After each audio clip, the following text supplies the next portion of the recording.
pour la dénonciation de ce matin, nous allons dire que c'est une dénonciation portant sur les phénomènes d'oppression occulte, spirituelle que nous avons habituellement.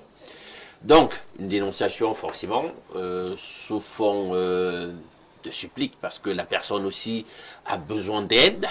Alors, de quoi il s'agit? C'est une jeune compatriote qui nous a contactés et qui souffre énormément.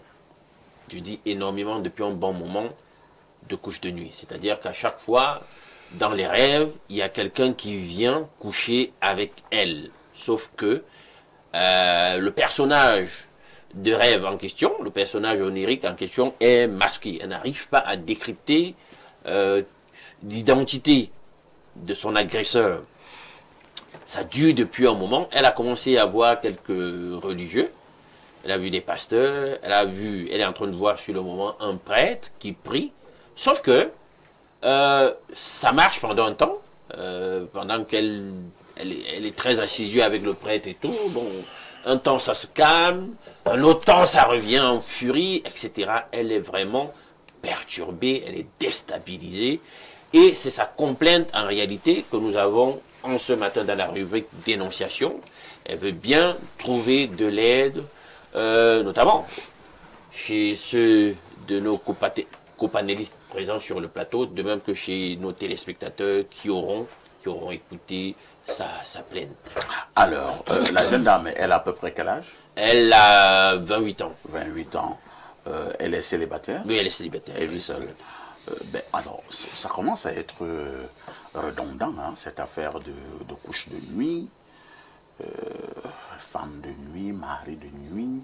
Je pense que nous allons consacrer... Et c'est très grave, parfait, parce que lorsqu'elle se lève le matin, effectivement... Elle a vraiment l'impression d'avoir vraiment eu un rapport sexuel avec un homme. D'accord. Je commence par Kémoin. Kémoin, la jeune dame ne sait plus quoi faire. Elle dit quand même qu'elle s'est rapprochée des pasteurs, des prêtres pour des prières.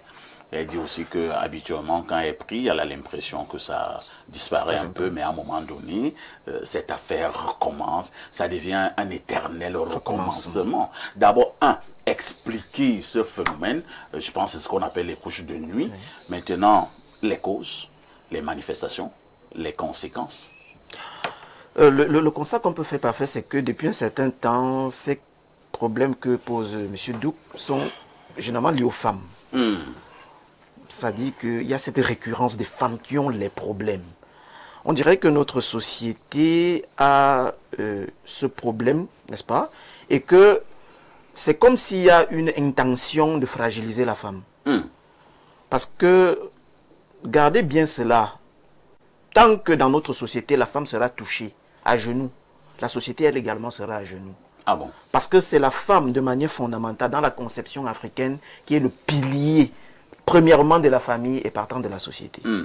Alors, si chaque fois, les femmes subissent, n'est-ce pas, ce genre d'actes, ça veut dire que si même il arrive qu'elles se marient demain, et c'est très compliqué généralement pour ces femmes qui subissent ces couches de nuit, d'avoir des conjoints stables. Oui, parce que, disons-le, ceux qui viennent faire ces pratiques-là sont, pour le moins qu'on peut dire, jaloux, très jaloux même d'ailleurs. Oui, c'est-à-dire quand ils trouvent déjà comment dire ça, un corps hôte, où chaque fois il peut venir... Un corps ouvert. Où il peut venir faire ce genre de pratique, mais il s'y accroche. Mais ce sont des petits lâches. Hein. Vous ne trouvez pas? Hein? Non, effectivement, mais sauf qu'aussi le monde est un monde de combat. Vous comprenez? Le monde, j'ai quelqu'un qui m'a dit que le monde n'est pas un monde des émotions. Vous comprenez? Et tant que quand vous plongez dans les émotions, justement, il y a des choses que vous pouvez laisser passer. Parce que vous vous dites, bon, peut-être c'est un membre de famille, peut-être c'est un ami, peut-être c'est un tel. Mais, de l'autre côté, il ne se retient pas de vous porter un coup fatal. Alors, ce problème devient récurrent parce que justement, dans notre société, il y a des règles qui sont des règles traditionnelles que nous avons oubliées. Lesquelles, par exemple? Par exemple, quand on invite une fille, par exemple, une fille, on l'invite. Elle mange la nourriture ou bien l'argent de quelqu'un qu'elle ne connaît pas, dans un restaurant. Elle exige même que si tu veux me voir, il faut qu'on se voit dans un restaurant. Mais tu connais qui il est? Mais vous donnez l'opportunité aux gens d'entrer en vous. Ça, c'est la première chose. Puisqu'il vous a donné son argent. Elle croit qu'elle est dans l'escroquerie. Elle croit qu'elle est dans l'escroquerie, qu'elle est trop Alors que belle. c'est plutôt elle qui est escroquée. Qui est escroquée. Vous voyez, il y a ce genre de choses, par exemple. Nous avons eu des grandes sœurs qui, à l'époque, n'est-ce pas, avaient des copains. Mais ce n'était pas du style que nous voyons aujourd'hui, là. Ça veut dire qu'il y avait un certain nombre de comportements que ces derniers avaient. Ce qui faisait que, il y avait le respect du monsieur pour elle. Mais aujourd'hui, il y a comme l'impression que les filles ont faim. On a comme cette impression. Et même les filles qui, apparemment, sont dans des familles aisées, ça dit, il y a toujours cette tendance elles à vouloir un peu plus. Il y a cette tendance à vouloir, on veut manger l'argent d'eux. Mais vous mangez l'argent de qui? C'est le mougou. C'est le mougou. Vous mangez l'argent de qui? Ça, c'est d'un. De deux, il y a la compagnie que les gens peuvent avoir. Est-ce qu'à chaque fois, on a la capacité de juger de la compagnie? Parce que je me rappelle, mon père, de son vivant, je ne pouvais pas avoir un camarade que j'amène chez lui, avec qui je marche, qu'il ne connaît pas. C'était la première chose. Il fallait qu'il connaisse toutes les personnes avec qui je marche, étant à l'école primaire. Il fallait que mon père soit au courant de cela. Alors, mais aujourd'hui, vous voyez, les enfants grandissent dans des quartiers, ils rencontrent des gens, vous ne savez pas ce qu'ils mangent même à l'extérieur, mais c'est devenu une chose récurrente aujourd'hui. Hein. Il suffit que quelqu'un vous appelle, allons prendre un truc là-bas, tu ne connais même pas la personne, ou bien tu connais la personne derrière quelqu'un, mais vous partez vous asseoir, vous prenez quelque chose, vous buvez. Mais vous savez, est-ce que... Tu sais que tu bois quoi? Tu bois quoi? Est-ce que vous savez ce qu'on vous donne? Donc voilà un certain nombre de choses qui font qu'aujourd'hui, nous sommes attaqués dans notre intimité. Et les filles sont plus exposées à cela. Il y a également ce phénomène de l'habillement. Il ne faut pas qu'on l'oublie. L'habillement a ceci de particulier que votre habit détermine de votre état. Ça veut dire quoi? Ça veut dire quoi? Ça veut dire que si une fille a l'habitude de porter des mini, son esprit est ainsi. Son esprit aussi est mini. Un mini. Et vous voyez très bien que il y a des gens là dehors, il suffit, quand on dit par exemple que les femmes particulièrement ne doivent pas sécher, du moins laisser leurs sous-vêtements à l'extérieur. C'est vrai que c'est pour tout le monde, mais particulièrement pour les femmes. Pourquoi? Parce que ça peut être une porte d'entrée. Ah bon? Vous laissez ça, mais il y a des gars qui sont là, ils ne cherchent que ça. Hein. C'est vrai qu'à un moment donné, hein, j'étais à l'université à Soie, la mini-cité dans laquelle j'habitais. Il y avait une camarade, une étudiante, qui aimait bien ça. Moi, je pense que c'est parce qu'elle voulait montrer qu'elle était propre. Elle aimait toujours aligner ses sous-vêtements comme ça, la corde. Et habituellement, c'était de couleur blanche et rose. J'avoue que, bon, je vais quand même regarder ça. Hein. Mais... Ok, moi nous dit ce matin que ces femmes qui ont l'habitude d'exposer leurs sous-vêtements dehors et tout, ce n'est pas bien. Ça peut être une porte d'entrée. Une porte d'entrée. Parce que l'habit que vous mettez sur vous porte votre aura. À plus forte raison, votre sous-vêtement. Il porte votre charge spirituelle. Donc, quand pour vous contacter, moi j'ai vu des gens qu'on soignait rien qu'avec l'habit. Hein. C'est-à-dire, vous envoyez votre habit, on vous soigne avec votre habit. C'est-à-dire, la personne est dans l'incapacité de se déplacer. À plus forte raison pour les gens qui sont dans des choses un peu compliquées et complexes de la nuit. Alors, dès qu'ils passent là, ils voient le sous-vêtement, ils disent, mais ça, c'est la porte ouverte. Et rien que le fait de renifler, n'est-ce pas, tout ce que cela peut avoir, rien que le fait de... Ça dit, il y a un certain nombre de choses qui font que vous devenez une porte ouverte. Et les gens, c'est pourquoi on conseille aux filles d'avoir un habillement décent. Parce que cette décence, c'est une première protection. Les gens, on ne sait pas qui nous regarde quand nous passons dans la rue. Il y a des gens qui ne nous regardent pas. Avec quels yeux? Avec quels yeux? Il y a des gens qui ne nous regardent pas dans la simple manière de nous regarder. Ils peuvent regarder au-delà. C'est pourquoi le premier critère même, à l'époque, quand on voulait me choisir une fille, on voyait comment son accoutrement, comment elle se mettait, comment ses habitudes vestimentaires. Mais aujourd'hui, qui marche en collant, même les vieilles mamans, vous les voyez, sont en collant, n'est-ce pas? Tout le monde veut faire le DVD, hein, le dos et ventre dehors, n'est-ce pas? Ça devient une récurrence et aujourd'hui, il y a cette... c'est devenu un modèle où toutes les femmes veulent notamment montrer leur nombril. Alors que le nombril de la femme est sacré, hein? Toutes les femmes veulent notamment montrer leur nombril. Vous vous posez la question... Elles sont en matelot. Dans quelle société est-ce qu'on est de manière fondamentale? Peut-être on reviendra pour peut-être proposer certaines solutions à cette personne, à cette fille qui souffre dans son être profond. On m'a dit hein, qu'à un moment donné, à une certaine époque, c'était très difficile hein, de voir la cuisse d'une femme. La cuisse d'une femme. Oui. Mais maintenant, elle vous montre même autre chose, hein, comme un gâteau sur un plateau. Elles ont des coïts en ligne sur TikTok. pour voir la cuisse d'une femme. Ce n'était pas facile. Hein. Quelqu'un fait 1 an. Imam Chekali, nous parlons, nous rions, mais c'est sérieux. Elles sont nombreuses, ces femmes, ces filles qui souffrent de couches de nuit. Quel est votre regard? Vous savez, cette femme doit être victime de ce qu'on appelle les djinns ashik. Ça veut dire quoi? Les djinns ashik, c'est les démons amoureux. Ah bon? Oui, j'aimerais poser une question à Lendouk. Est-ce que cette femme, tu l'as vue en face? Nous, on reçoit juste Le message. Oui. Parce que je pose la question pourquoi je voudrais savoir si elle se décape. Vous savez que... Il y a un rapport? Bien sûr. Vous savez que l'expérience a montré que les femmes qui sont brunes, bien qui se décapent, bien qui sont dévouées au décapage, sont les plus victimes des djinns amoureux. Parce que ce que les femmes oublient souvent, c'est que le fait d'exhiber leur corps, de faire de leur corps un comptoir ambulant, avec pour marchandises leur poitrine et leur popotin, elles pensent que ce ne sont que des hommes physiques qui les regardent, mais que non, il y a des esprits qui les regardent, et ils sont très nombreux et qui les apprécient. Vous savez, souvent les hommes, quand ils sont assis au bord de la route, et qu'ils voient des jeunes femmes passer belles, ils tapent des commentaires, comme on dit au quartier. Chacun apprécie à sa manière. Toi aussi? Elles oublient que, elles oublient que, de même, c'est sérieux ce que je dis est parfait, de même il y a des esprits invisibles qui font la même chose. Et qui se lancent même des défis. C'est-à-dire qu'entre eux, les esprits démoniaques là, se lancent des défis pour avoir la femme. Mais elle pense qu'elle fait, quand tu dis à une femme, pourquoi est-ce que tu t'habilles d'une manière très indécente? Elle dit non, c'est pour me faire plaisir. Mais que non, c'est faux. La preuve en est que lorsqu'elle marche en route, elle regarde à gauche et à droite si les gens la regardent. Parce qu'elle veut qu'on l'apprécie. Et si elle entre le soir et que personne ne l'a accosté, ne l'a dragué, elle est frustrée, elle est stressée. Mais comment ça? Aujourd'hui, personne ne m'a apporté. Ben, il n'y a pas seulement les hommes physiques, mais il y a aussi des esprits. Deuxièmement, il y a des femmes qui passent beaucoup de temps dans les toilettes, 45 minutes, à se mirer. Vous savez, les toilettes qui ont des miroirs, là, c'est très dangereux. L'homme, quand il entre aux toilettes, il fait ses 5 minutes. Basta, il sort, c'est fini. Mais la femme, quand elle entre aux toilettes, elle passe le fait de se mirer. Ça prend d'abord 30 minutes. Ça prend 30 minutes d'apprécier son corps. En fait, c'est l'esprit qui est dans son corps qu'il apprécie à travers le miroir. Ah bon? Bien sûr. Vous ne pouvez pas comprendre que parfait a ici. Une femme se décape. Le décapage la brûle. Elle se décape, ça la brûle. Elle se décape, ça la brûle. Elle est toujours dans le décapage. Parfois, c'est des esprits, justement, amoureux qui les possèdent. Et quand elle fait comme ça, tous les efforts qu'elle fait pour être belle, elle ne trouve pas le mariage. Elle se dit, mais comment ça? Avec toute la beauté que j'ai. Parce que un homme, lorsqu'il veut déjà se marier, il cherche une femme qui est naturelle. Hein. C'est vrai.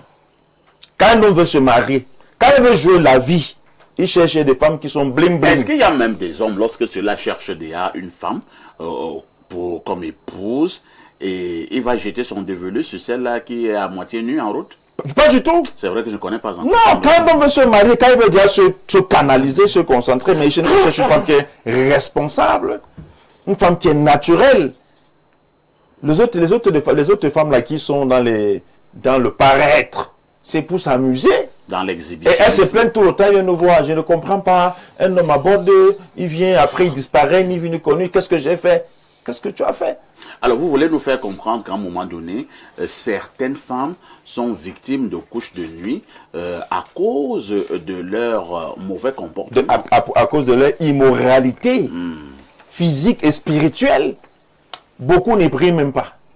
Elles sont là dans les boîtes de nuit, elles sont en train d'escroquer X, elles escroquent Y.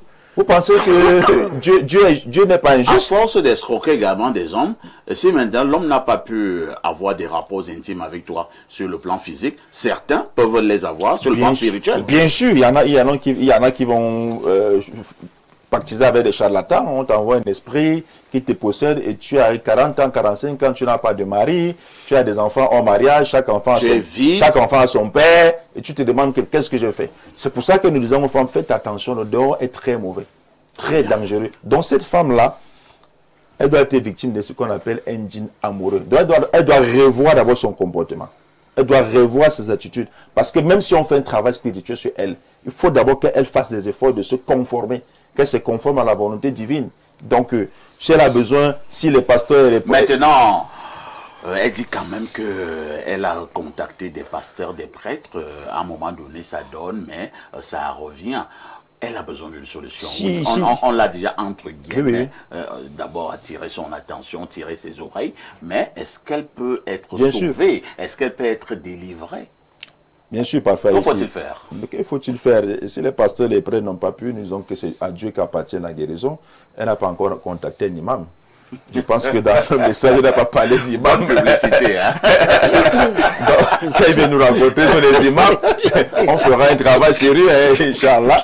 Donc, il n'y a pas de souci. Parfois, ici, on va toujours pratiquer la ruqya. La ruqya qui est un traitement légiféré par l'islam dans le cadre de la délivrance.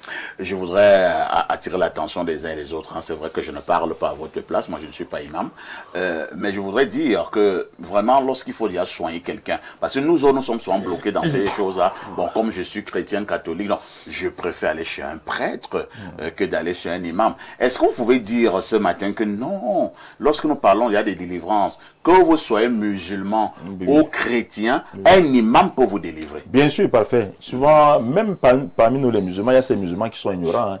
Ils pensent que le musulman ne peut que traiter un musulman. Non. Quand il s'agit de guérison, il s'agit de l'être. On regarde l'être, on regarde le besoin. Qu'est-ce qu'on peut lui apporter? Est-ce qu'on peut l'aider? Donc nous, on reçoit tout le monde. Tout à fait. Même les kémites, on les reçoit. Les traditionalistes, on les reçoit. On reçoit les traditionalistes, les totes, les bangas. On les reçoit quand ça les dépasse dans la forêt là-bas. Là, ils viennent nous voir pour dire, imam, vraiment, aujourd'hui, là, les ancêtres n'ont rien fait. Allez, on fait la ruqya sur eux par la grâce d'Allah. Basta. Merci. Hein. On va passer la parole à Tot. Tot, essayons un peu de nous appesantir. C'est vrai que même l'imam a quand même donné des conséquences de ces histoires de couches de nuit, ainsi de suite. Est-ce que cette jeune dame, elle n'a que 28 ans, si elle compte, surtout qu'apparemment ça met déjà longtemps, ça fait longtemps qu'elle subit ces choses-là. Est-ce que si elle continue comme ça, qu'elle n'a pas la délivrance, la solution, il peut arriver que sa vie véritablement également soit peut-être d'une manière ou d'une autre influencée? Oui, bien sûr. Elle peut même subir le coup fatal, la stérilité. Parce que ces affaires de couches de nuit de manière répétée provoquent chez les femmes, de manière mystique, provoquent chez les femmes l'infertilité. Vraiment, il est très important de s'appesantir sur le comportement des filles d'aujourd'hui. Nous faisons le constat, elle a 28 ans. À notre époque, mon frère ici, nos mamans, au plus tard, à 18 ans, elles étaient déjà mariées. C'est vrai.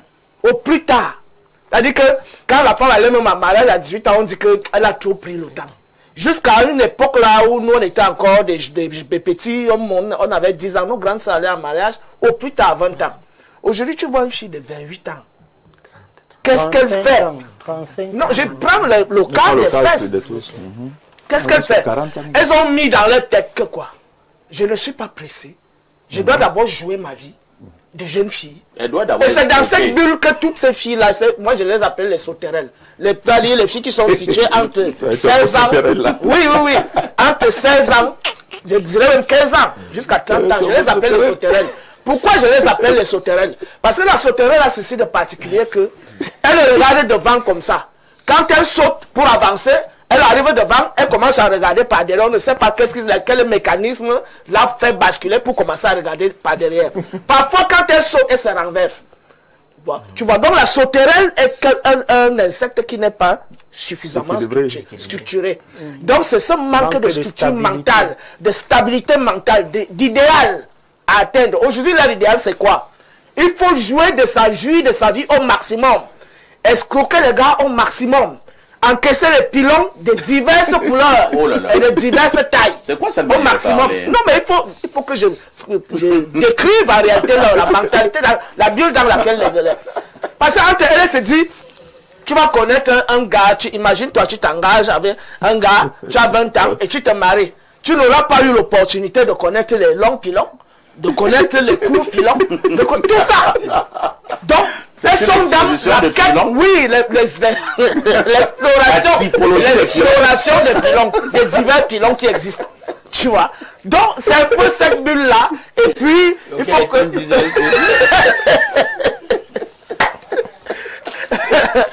c'est dans cette bulle que les filles sont aujourd'hui. C'est-à-dire qu'elle va te dire que nos mamans, elles étaient trop fidèles, machin. Alors que nous, quand on explore les pilons, on multiplie les expériences et ça nous rend plus sages et plus ça. Maintenant, il y a ce qu'on appelle l'escroquerie. Et ça, c'est la chose la plus grave. Imagine, toi, tu es avec quelqu'un qui est bienveillant vis-à-vis de toi, qui sollicite même un meilleur avenir pour toi et qui s'investit physiquement. C'est-à-dire qu'il finance tes études, il t'habille bien, il te donne ton argent de poche, tu ne manques de rien, même si les parents s'occupent de toi, mais il met sa marque pour dire, je veux faire de toi une grande femme. Mais toi, dans ta tête, c'est qu'il y a un petit clochard au quartier qui a peut-être un pilon kilométrique ou un jeu de rein, de chewing-gum et tout ça, qui la traumatise. Donc, elle regarde ce que j'appelle les épiphénomènes. Les épiphénomènes, elle ne regarde pas de l'objectif. Oubliant que ce n'est que pour un temps. Lui, il se joue d'elle. Parce qu'en réalité, quand elle prend l'argent ici, elle part avec ça là-bas. Le jour où le gars, s'il la quitte, même celui-là la quitte aussi, elle reste dans le vide. C'est ça la triste réalité. Le gars était avec elle parce que de temps en temps, elle peut venir avec 10 000, 5 000, 20 000, va nous prendre 30 000, tu viens avec, on mange et tout ça. Le jour où le monsieur n'est plus là, le gars dit que, gars, moi, je n'ai pas les moyens de t'entretenir parce que la fille avait déjà atteint un certain seuil. Et donc, les vengeances, il y a des gens qui ne supportent pas la défaite. Voilà. Quand il se rend compte que pendant que lui s'investissait, toi, tu avais la tête ailleurs, alors il te frappe. Il décide de te frapper, il te frappe. Et il peut venir en couche de nuit. Si c'est quelqu'un qui sort la nuit, il peut venir, il peut même te frapper même autrement. J'avais eu un collègue, hein, Ouais. il était dans un bureau collectif, il y avait peut-être 3 femmes et 2 hommes dans un même bureau. Et parfois, il venait comme ça le matin, il disait à ces femmes-là que j'ai déjà couché avec vous toutes ici. Voilà, effectivement. Maintenant, il y a donc ceux qui ont la capacité de se dédoubler. Et moi, je prenais ça en riait. C'est vrai. Alors que peut-être le gars, lui, il était sérieux. C'est vrai. Il y a ceux qui ont la capacité de se dédoubler. Le premier contact qui puisse s'établir avec toi, c'est peut-être à travers les transactions comme celles que je viens de dire là. L'argent et tout ça. Il faut déjà un contact. Oui. Il peut chercher à prendre ton sous-vêtement. Il peut chercher à prendre... déjà bon. Oui, ou même un brin de cheveux, tout ça, pour t'atteindre. Donc, c'est très facile. Maintenant, tu commences donc à subir ça. Parce qu'il y a aussi les esprits, comme Cheikh Ali le disait, qui le font. C'est-à-dire les esprits, les désincarnés là. Mais il y a aussi des hommes physiques comme nous là, qui ont la capacité de se dédoubler et aller maintenant visiter ces femmes la nuit. De nuit comme de jour. Alors, chez vous, hein, au niveau de l'aile traditionnaliste, est-ce qu'on peut trouver une solution? Oui, bien sûr. Il y a plusieurs solutions qu'on peut trouver. D'abord, la première solution, c'est qu'elle se trouve un mari. Ah bon? Oui, il faut qu'elle se trouve un mari. D'abord? Oui, c'est d'abord ça la sécurité. Parce que là, elle est seule. Elle est célibataire. Donc, un mari est déjà une forme de sécurité. Bien sûr. Mais il y a des femmes qui subissent ça avec... Je suis d'accord, c'est pour ça que j'ai dit la première solution, c'est qu'elle stabilise d'abord sa vie sur le plan émotionnel. Et ça va l'empêcher le vagabondage, aller à gauche, à droite. Parce que c'est dans ces diverses explorations qu'elle peut créer... Bon, c'est vrai que pour son cas, on ne sait pas si elle fait dans le vagabondage. Hein. De toutes les façons, si elle n'a pas... on ne sait pas. Oui, on ne sait pas de toutes les façons, puisqu'elle n'a pas une vie stable. Forcément, de temps en temps, elle a besoin d'être avec quelqu'un. Voilà. Voilà. Donc, la deuxième solution, c'est qu'elle change de manière intérieure. C'est-à-dire qu'elle apprenne à discipliner sa vie. C'est-à-dire que, comme on parlait là, les affaires d'escroquerie, d'exploration, de n'importe quel type d'homme et tout ça. Ça, c'est la deuxième solution. La troisième solution, maintenant, qui est traditionnelle, on propose souvent aussi aux filles de prendre ce qu'on appelle le roi des herbes. Là. Voilà, Nyarelok. Elle prend, comme c'est une femme, elle prend 7 grains de dindon. Elle met sur un plat, elle prend le roi des herbes, elle triture ça, elle mélange ça avec les 7 grains de dindon, elle pose ça sous le lit, au niveau du chevet du lit. Ça, c'est une solution. Maintenant, si c'est un homme qui se dédouble pour venir, il faut maintenant constituer un fagot d'écorce, avec notamment le bibinga, je connais le nom des écorces d'arbres dans ma langue, mais je ne connais pas ça en français. Certaines écorces. Voilà, donc on constitue un petit fagot, on met ça dans un plastique qu'on va accrocher au niveau du plafond. Même si c'est un gourou, il ne peut plus entrer à cet endroit-là. Donc cette fille, si elle le veut, elle peut nous contacter. Mais si elle a peur de la sorcellerie, puisqu'on dit que la spiritualité africaine c'est la sorcellerie, qu'elle continue d'aller explorer les imams et les évêques et les prêtres et les pasteurs. Nous, on a proposé des solutions. Hein.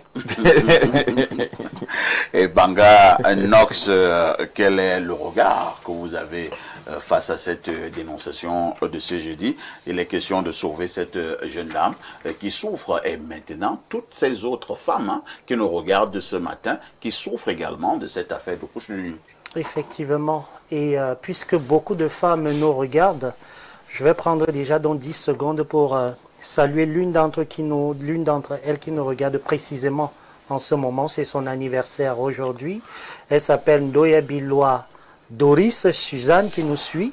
C'est son jour d'anniversaire et pleine de bénédictions et qu'elle suive vraiment assidûment ce programme comme elle a l'habitude de le faire. Très bien. Maintenant, je reviens. J'ai écouté de part et d'autre les conseils qui ont été donnés, mais je vais partir un peu du général au particulier. Je vais déjà parler d'abord de la femme en général et puis je vais revenir donc sur le cas. Faites un effort d'être précis et concis. Oui. Nous vivons dans un monde où nous assistons à une surmédiatisation, une surexposition de la femme, de son corps, de ses activités, de son image. Le but subtil que l'on ne dit pas, c'est qu'il s'agit là en fait d'un programme de désacralisation de l'énergie féminine entre les femmes, c'est-à-dire cette énergie qui les mettait en liaison de connivence avec la lune.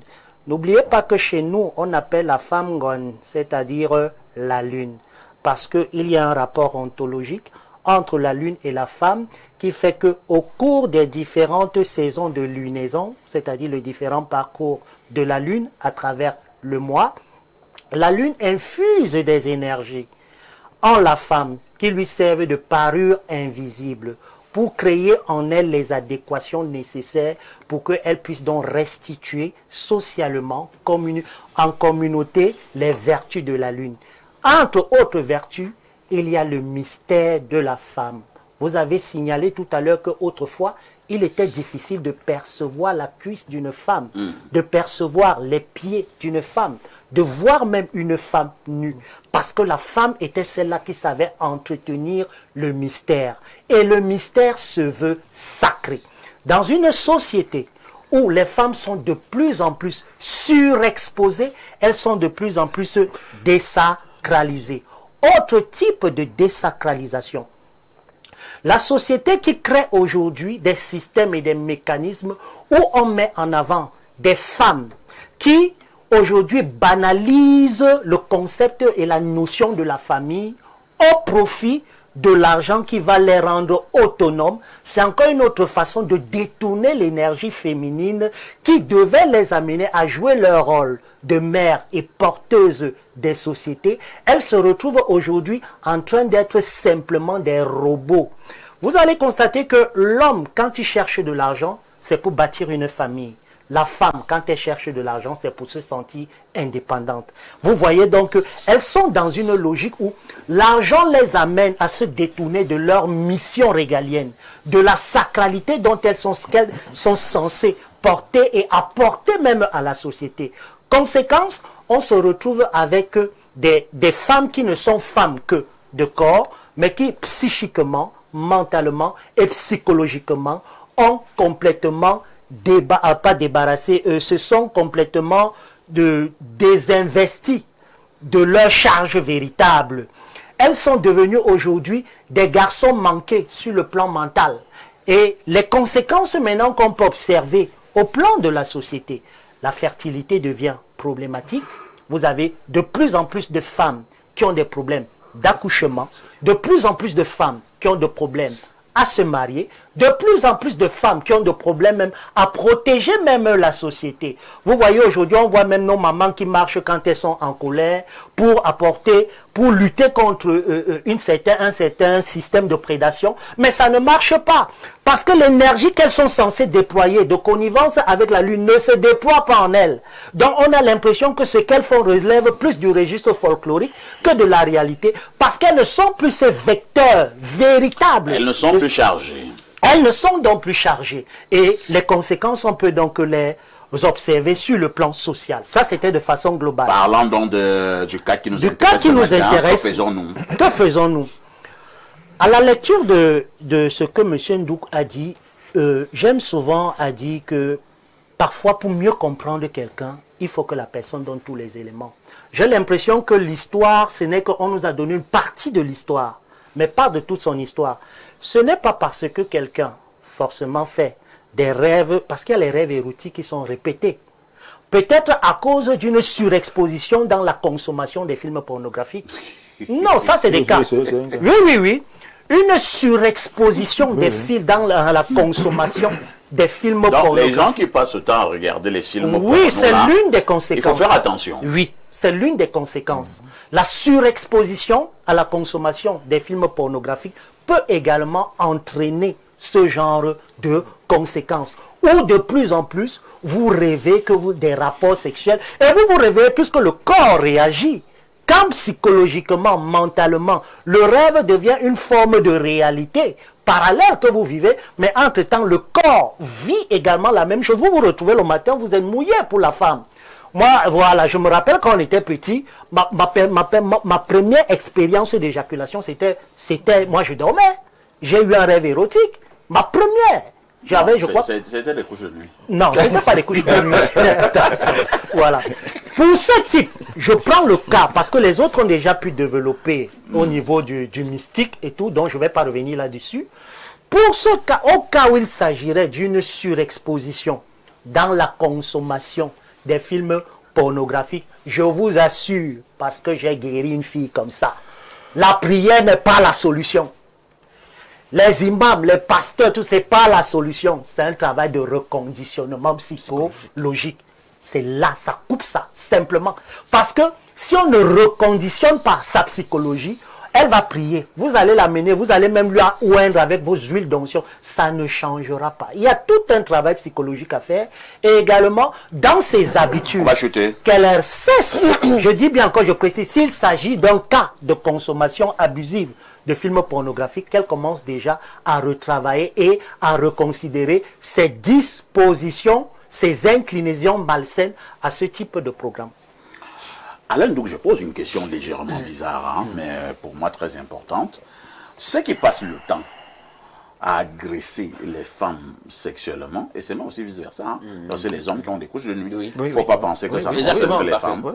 Alors, ceux qui passent le temps à agresser les femmes et les hommes sexuellement au travers de ce que vous appelez là des couches de nuit, est-ce que ces personnes peuvent également avoir une préparation spirituelle pour que, en revenant, comme d'habitude, opérer ces couches de nuit-là, que lui-même soit frappé. C'est-à-dire la personne qui vient le faire soit frappée. Bien. Je vais répondre à ta question parfaite. Je vais déjà saluer l'abondante pédagogie de mes dévanciers sur le sujet. Bon, je vais peut-être nuancer quelque chose que l'imam a dit. Vraiment, bibliquement, c'est pas possible que les anges soient sexués. Marc 12, 25, c'est pas possible, c'est des êtres asexués. Donc si vous voyez une entité qui vient vous agresser sexuellement de nuit, ça veut dire que c'est quelqu'un qui est un sorcier, un occultiste dans cette Est-ce que j'ai parlé des anges? Voilà.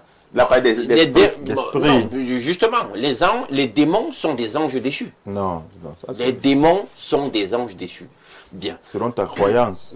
Je t'ai écouté, imam. J'ai juste donné Ne ma dis pas ce que je n'ai pas dit. Je n'ai pas parlé des anges. Je dis ceci. Un démon, ce que tu appelles démon, c'est un ange déchu. C'est faux. C'est faux. C'est très faux même. Bon, continue. On va pas rentrer dans ce débat. Continuons, Alain. Pour te dire parfait, j'ai connu, comme ça, il y a quelques années, une jeune femme. Son oncle avait justement des comportements intrigants. Vous savez, l'inceste, c'est une abomination. Mais il y a des gens comme ça, quand il est sorcier, c'est ce qui se passait, il va passer autrement. pour faire ce qu'il ne peut pas faire dans la sphère naturelle. Donc l'homme en question passait le temps à agresser sexuellement les nuits sa nièce. Il n'avait pas le courage de venir. Oui, parce qu'elle se plaignait. Tonton là, il a des comportements en journée un peu intrigants. Mais il ne peut pas aller jusqu'au bout de la démarche. C'est pas moral. Il ne peut pas assumer. Voilà, il y avait des signaux et elle s'en plaignait. Et alors la nuit, parfait, la nuit, une entité la couchait. Et c'était, cette fois, contrairement à notre cas, à visage découvert. Et elle voyait bien son oncle. Voyait son oncle. Donc, justement, il y a des gens qui sont des magus, qui sont des sorciers, etc., qui peuvent, au travers d'un type d'exercice spirituel, se projeter, peut-être l'expliquer, et ce qu'ils ne peuvent pas faire ou n'assument pas de faire, quand on est de jour, je sais pas moi, dans la sphère naturelle des choses, ou normalement, ils vont le faire justement de nuit, ou voilà, par voie astrale, et ils le font. Donc, j'espère que je réponds à ta question. Maintenant, parfait, il y a des petites astuces. Moi, je pense que, quel que soit le type de problème, d'une manière ou d'une autre, puisque moi je crois qu'autant que nous sommes là, nous sommes des créatures, on ne vient pas d'un hasard, nous avons un créateur, quels que soient les positionnements idéologiques des uns et des autres, je pense que rien ne surpasse celui qui est ce créateur. Et que dans la nature, il a disposé des choses parfaites pour qu'on ait matière pour résoudre un certain type de problème. Sur le sujet des couches de nuit, tu as fait une émission ici par le passé, nous avons fait une émission où il y a beaucoup de recettes justement qui avaient été données pour résoudre le problème. Voilà. Aujourd'hui, certainement, on a déjà oublié ça, mais on avait fait une émission là-dessus. Toi, tu as commencé à donner des solutions. Il y a justement, il y a une herbe là, parfait, qu'on appelle le macette. On a même ça, c'est bon. Voilà, justement. On triture et puis on met sur la plante du pied au coucher. Moi j'ai un problème avec ce genre de choses. Pourquoi? Parce que à la longue ça crée de la dépendance. C'est pas forcément aussi bien dans la durée, mais ça marche. Bien, il y a justement boire un peu de miel au coucher. Aussi simple que ça. C'est-à-dire que la vibration de cet aliment, les gens ne le savent pas, vous met à l'abri de bien de choses sur le plan occulte. Je dis c'est aussi simple que ça. Parfait. Il y a plein de recettes comme ça. Il y a encore quoi? Bien. Il y a la cola. La cola. Bien. Quelle est l'expression là pour le dire? Bon, pour dire ça trivialement, pour que tout le monde comprenne. Voilà, on ouvre, puis on blesse. C'est comme ça qu'ils disent, on blesse un tout petit peu la cola. Et vous allez triturer un tout petit peu le sexe de la femme, légèrement. Qui doit le faire? Elle-même peut le faire. Son homme? Non, elle-même le fait. Et dès que c'est fait, personne ne peut plus venir faire ça. C'est bloqué. C'est une espèce de... Voilà, c'est bloqué. C'est une espèce de blindage au naturel pour ce genre d'attaque. Donc, vous voyez que le problème, c'est notre ignorance. C'est pas forcément la sorcellerie. Et c'est pour ça que je dis, faut pas toujours voir que forcément, il y a des antagonismes partout. Donc, c'est des plans. Et il y a un créateur qui a créé ces choses avec un dessin. Et on peut utiliser ces choses pour se... Avant de